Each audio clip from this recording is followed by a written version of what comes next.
Today's question is, how can a loving God send someone to hell? In this video, I'll answer that question from a biblical perspective. Then afterwards, as always, I'll share some helpful resources, so stick around until the end.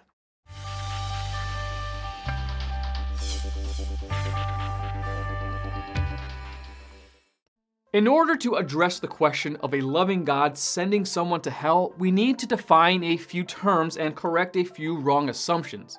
Our definitions must be biblical and our assumptions must be correct. We must first define the term loving God. This phrase assumes some things about God, and answering the question at hand according to flawed assumptions leads to wrong conclusions. Our culture defines a loving God as a completely non-confrontational being who tolerates anything we want to do. But that is not a biblical definition. 1 John chapter 4, verse 16 says that God is love. That means that he does not possess love as we do. He is the very definition of love, and therefore cannot do anything that is unloving. The law of non-contradiction states that something cannot be both true and untrue at the same time. So, if God is love, then he cannot be at the same time unloving. So, the first fallacy presented in the question, how can a loving God send someone to hell, is the idea that allowing people to go to hell is an unloving act on God's part. If we humans decide that God is somehow wrong to allow unrepentant sinners to pay their deserved penalty, then we have declared that we are more loving than God is. We have set ourselves up as God's judge and jury, and in doing so have closed the door to deeper understanding. Therefore, the first step in answering this question is to agree with Scripture that God is love. Therefore, everything he does is an expression of that perfect love. The second fallacy presented by the question, how can a loving God send someone to hell, concerns the word send, which denotes an action only on the part of the sender. If a man sends a letter, sends a request, or sends a gift, all action was done by that man. No action was taken on the part of the letter, request, or gift. However, this understanding of the word send cannot be applied to the question at hand because God has given human beings freedom to participate in their life choices and eternal destinations. John chapter 3, verses 16 through 18. The way this question is worded implies that if anyone goes to hell, it is the result of God's unilateral action, and the person being sent to hell is a passive victim. Such an idea completely disregards the personal responsibility God has entrusted to each of us. How can a loving God send someone to hell? The entire question is wrong. A better wording is, if God is love, then why do some people go to hell? Romans chapter 1, verses 18 through 20 lays the foundation for the answer.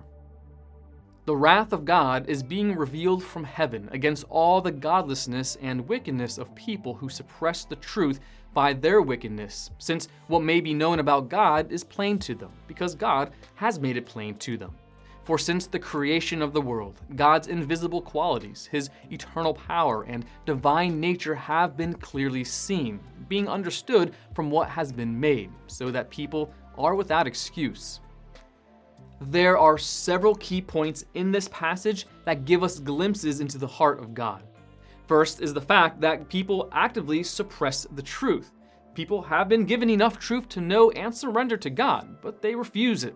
Self-will wants to deny God's right to tell us what to do. So with the truth in front of them, many people turn away and refuse to see it. Atheist Thomas Nagel has said, "It isn't just that I don't believe in God, and naturally I hope that I'm right in my belief. It's that I hope there is no God. I don't want there to be a God. I don't want the universe to be like that." Second, Romans chapter 1 states that God has made God's nature plain to them. In other words, God has taken the initiative to make his truth known to everyone. History has proved this since time began, as every people group has sought some understanding of a creator to whom they owe allegiance. Such knowledge is an integral part of what it means to be created in the image of God. Genesis chapter 1, verse 27. Romans chapter 1, verse 20 then says that people are without excuse. And to whom would they give such an excuse?